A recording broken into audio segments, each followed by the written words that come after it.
Hey guys, let's get more news about Steelers, but first, don't forget to subscribe and leave your like.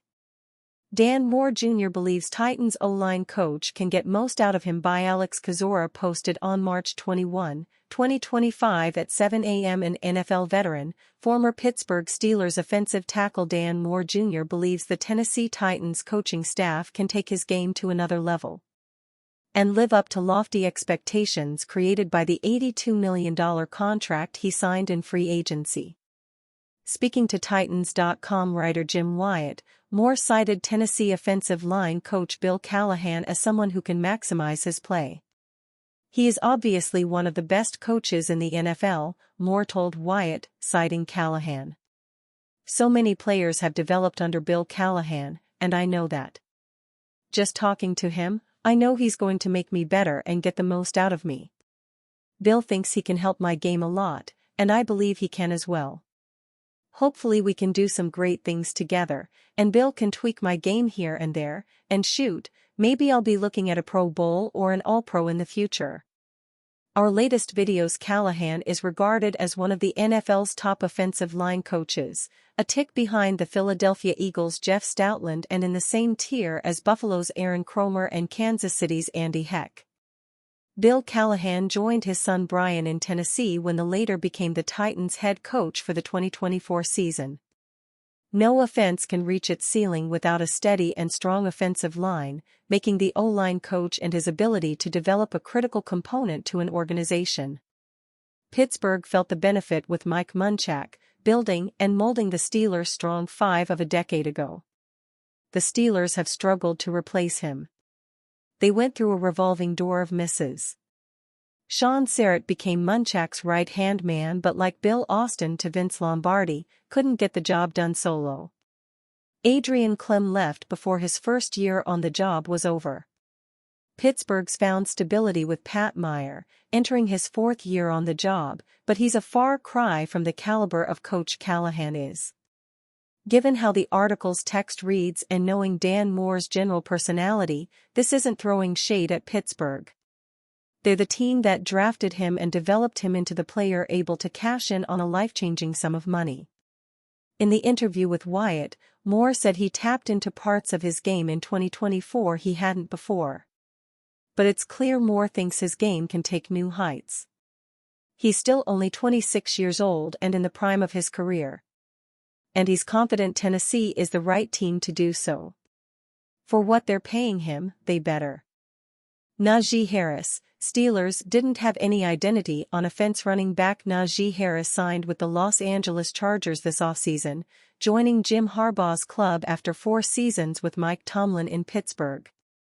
The former Steeler hasn't had glowing remarks about his old club since leaving town. In an interview with Call's Chris Hare, Harris discussed the transition from Ben Roethlisberger to Kenny Pickett and noted that the Steelers didn't have veteran leaders on offense to learn and grow from. It was just a team where we lost Ben, we lost the O-line, we just didn't know anything on offense really, we didn't have any identity, Harris said. We had a young guy coming in at QB. I was young. The team was young. I really didn't have nobody to almost learn from on the offensive side. I think the veteran guy on that team was a 2-3-year vet. And he's still learning himself.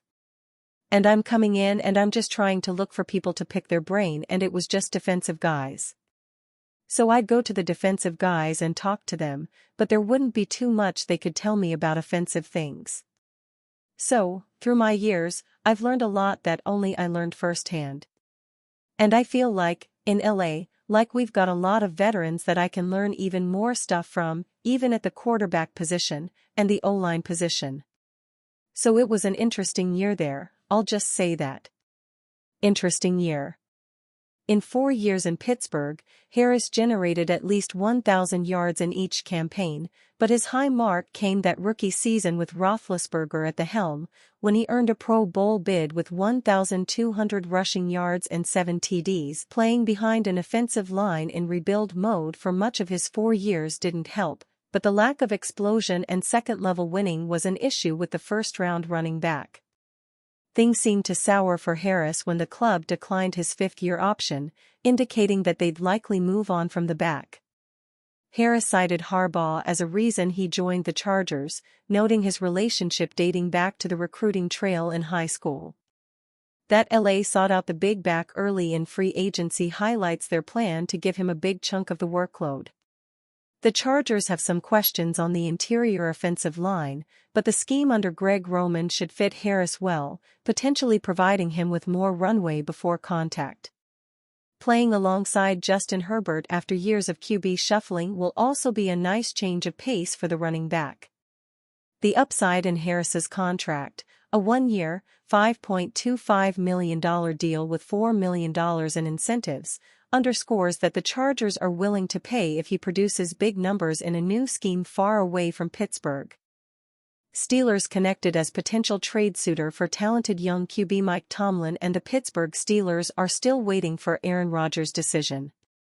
They received some good news when it was reported that the Minnesota Vikings were not going to sign Rodgers and would instead focus on building around J.J. McCarthy.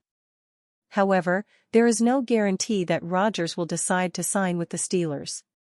As Pittsburgh continues waiting, they run the risk of missing out on other quarterbacks. Now, they have been connected as a potential trade suitor for a very intriguing young signal caller. At the end of the day, the Steelers can't wait for Rodgers all off-season. They have to make sure they bring in a quality starting quarterback. Read more, NFL Mock Draft 2025, predicting the entire first round with trades. Tyler Sullivan of CBS Sports has connected the Steelers to a very intriguing name.